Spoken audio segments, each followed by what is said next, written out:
There's something growing under Chernobyl.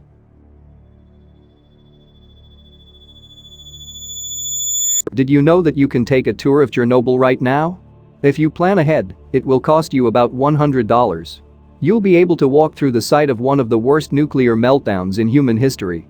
Your tour guide will take you through the exclusion zone, right up to the plant that still contains the ruins of the reactors that went up like radioactive fireworks back in the 1980s. As you stand in the shadow of the crumbling smokestacks, your guide will promise you everything about the tour is safe. That Chernobyl is completely, perfectly safe. That's a lie. Depending on how much the guide knows, it might be a deliberate lie or a lie of omission, but the thing you need to remember always is that Chernobyl is not safe, pacified, or even sleeping. Chernobyl is alive, and it is becoming more dangerous by the day. I found out what's growing under the abandoned plant when I snuck away from my tour group a week ago. I never intended to go off the path when I first signed up for the Chernobyl tour. I was excited to see the hollowed-out buildings, the scorched concrete where all of the graphite rained down that night in April of '86. Maybe I could even find a little irradiated rock or pine cone, or something to take home as a souvenir. Both the official website and my tour guide assured our group that we were safe from any fallout. While the area around the nuclear plant still crackled with radiation in places, it was generally low enough above the ground that risks were minimal if exposure was limited to a few hours. Again, quoting the tour guide there. She did seem trustworthy, though, as well as shockingly beautiful. Blonde and short with heavily accented English, Alina already had most of us charmed when she picked us up from Kyiv along with our bus. There were 7 of us, including Alina and the driver. All 5 of us tourists were American. Alina gave us the basic history of Chernobyl and the nearby ghost town of Pripyat as our bus thumped along the road towards the exclusion zone. That sounds scary, yes? Alina asked, one blue eye winking like a wave against a beach. Do not be overly concerned by the term, exclusion zone. We do not exclude, it's only a name. In fact, there are nearly 200 residents living in the 2,600 square kilometers surrounding Chernobyl. The bus ride, though bumpy, was soothing. Between the hum of the old engine and Alina's history lesson, I found my eyes starting to droop. I was nearly asleep when I saw the boy standing at the side of the road. Something about him gave me a little jolt and made me sit up. The boy was shirtless, skinny, and maybe 13. He was staring at the bus as we drove by, eyes white and green. Startling green. His face was narrow and expressionless. It was like someone had put a mannequin in a field and scribbled over its eyes with an emerald sharpie. But the boy wasn't a doll. His head tracked us as we passed. As he faded in the rear view, the child raised a hand stiffly, like he wanted to wave, but couldn't quite remember how. The rest of the bus ride into the exclusion zone was uneventful. After about an hour, Alina switched from history to preparing us for the tour. This included going over her company's safety research and then teaching us the basics of both disaster mitigation and radiation survival skills. She didn't get too in-depth about the actual effects of radiation poisoning, but I'd done my Googling before flying over to Kyiv, so I have to admit I was a little terrified when the bus pulled up at a large security gate. Welcome to Chernobyl, Alina chirped. We didn't actually start with the nuclear plant itself when we got off the bus. Up first was a tour of Pripyat, the abandoned town that used to house the workers and families who lived around Chernobyl. Since most folks left in a hurry, walking through Pripyat was beyond eerie. It was as if the entire community was suspended in a moment of time, a limbo where the residents could return any moment. But the area wasn't perfectly preserved. The wilderness had started to reclaim Pripyat, vines and underbrush creeping up and over concrete. Everywhere around the town was forest and frontier and green upon green. It certainly didn't look like a land sick with radiation. If anything, the exclusion zone felt vividly alive. At one point, I was walking at the back of the group snapping pictures when I felt my boot sink into the ground. It was like stepping on a pillow covered in spiderwebs. I glanced down to find myself standing in a puddle of green moss. It was spongy and textured like a honeycomb, covered in a downy fiber almost like fine hair. The color looked strangely familiar to me, though I couldn't place it at the time. I wiggled my foot and my boot pulled free with a pop. There was enough suction to the moss that I stumbled and cursed, not that anyone noticed, as absorbed as they were with Chernobyl and Alina. I continued on, spotting more patches of the moss on the ground, on the sides of buildings, even dripping down from overhanging roofs. Other than the moss, what surprised me the most about Pripyat was the graffiti.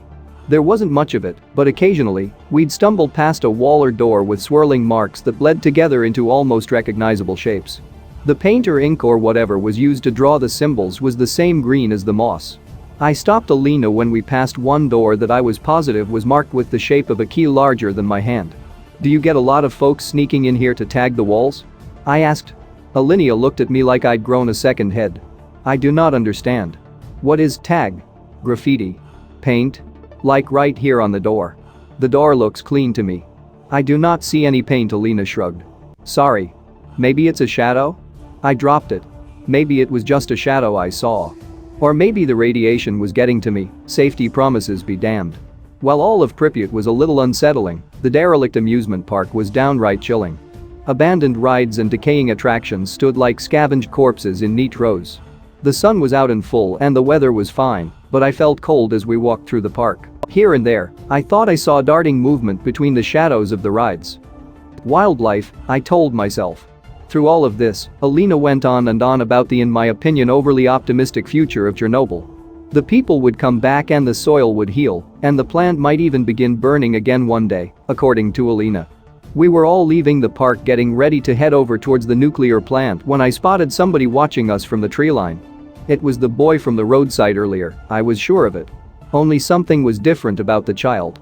He seemed taller, standing in the shade of a burst of pines and spruce. His limbs were long and thin, his ribs observable even at a distance. I thought I could even see his green eyes peeking out from the shadows, but that was probably a trick of the early afternoon light. The boy seemed to be waving at me, gesturing me over. I looked around. Alina was distracted by the old couple from Nashville. The man was wearing a cowboy hat and kept pantomiming taking a shot. His wife was waving her arms back towards downtown Pripyat.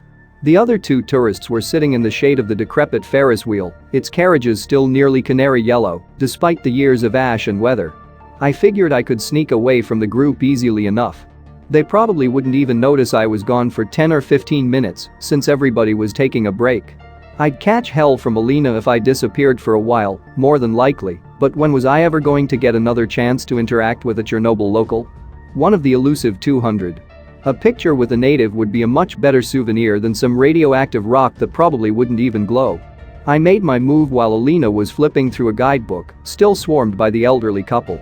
The boy faded back into the forest before I reached the tree line, but there was a small deer trail I was able to follow.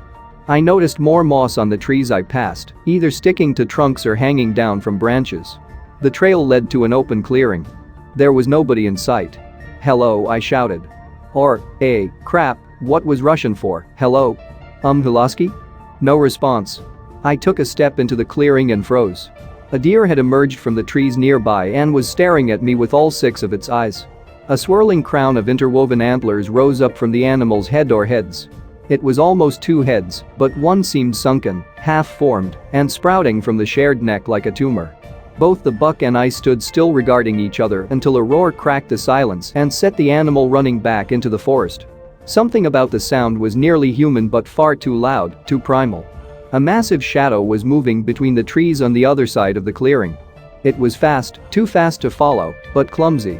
Whatever it was, the thing was big enough to shake the trees it bounced off of, and it was heading directly after the deer. I decided to head back to the tour group. When I turned around, however, there was something wrong with the trail. Most of it was gone, covered by bright green moss. I tried my best to navigate the quarter-mile or so back to the reactors, but kept getting turned around. The mossy trail led me to another clearing, this one with an overgrown cave in the middle. Everywhere around and above the cave opening was covered in the strange emerald fibers. The boy stood in the clearing. At least, I think it was the boy. The figure was taller, limbs long and bent, but the face was identical down to the piercing eyes. That was the moment that I realized that the color of his eyes and the color of the moss was the same eerie green. The boy, or man, or whatever, was shirtless. I thought he was wearing green pants at first, but when I got closer, I saw that it was moss covering him from navel down to nearly his ankles. He was gesturing for me to follow him into the cave. "Absolutely not, strange moss man," I said, turning around to leave the clearing. There was another roar, startlingly close, and I decided to take my chances with the cave and the weirdo. The roar trailed off into what was unmistakably the sound of a human weeping. "Go, go, go," I whispered, scrambling after the man into the narrow opening. It was warm in the cave and brighter than I expected. Everything had a green tint, like sunlight filtered through a bottle. The moss was soft and uncomfortably smooth under my palms. I cursed when something on the ground cut my hand. When my blood hit the plant matter, it began to twitch. I crawled a little faster. The tunnel leading deeper into the cave eventually opened up into a wide, vaulted cavern. It was bright inside the room, a glow coming off of the moss that covered every inch of rock around us. Part of me wished it was darker. That way, I might not have seen the things buried in the moss.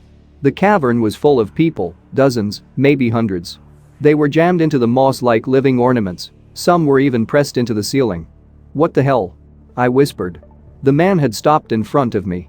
He turned back, face blank, and that's when I realized the second horror of the cavern.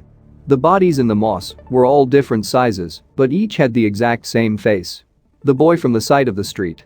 The man from the clearing. There were hundreds of copies of the thing suspended all around me. The creature pointed to something on the floor of the cave. A green lump sticking above the moss. Feeling like I was trapped in some terrible dream, I walked towards the cluster. The top was open, and curled inside the moss was the skeleton of a child. The original boy, I guessed. The skeleton was wearing scraps of decayed clothing. He must have been lying in the cave for years, maybe decades. Thick, thorny vines threaded through the boy's ribs and spine and skull. What is my question was cut off when strong hands wrapped around my throat from behind. The strength was unbelievable, unavoidable. I barely had time to struggle before I blacked out. The last memory I have of the cave is watching the vines begin to stir and slither like a pit of snakes as I fell forward. I woke up to the sound of Alina cursing in Russian. I was back at Chernobyl, laying on the concrete in the shadow of a giant silo. The tour group was standing over me, all of their faces somewhere in the spectrum of concern to confused. All except Alina, who was clearly torn between anger and terror. "Why did you wander off?" she asked. "The forest is dangerous." "What were you thinking?" I sat up gingerly. There was a sudden flash of pain all along my arms and legs. I looked down and saw that my jeans and shirt were shredded in many places, the skin underneath raw and covered in small cuts. I thought of the vines and the long, barbed thorns. "How did I get back here?" I asked. Alina threw up her hands and shrugged. Then she launched into a tirade about the danger I'd put myself in and the effect that me being hurt could have on the tour company and her personally. I wasn't listening after the first few words. I'd seen the man from the clearing standing at the tree line watching my group. Next to him was a new figure, bent over like an old man, with deep green eyes in my face.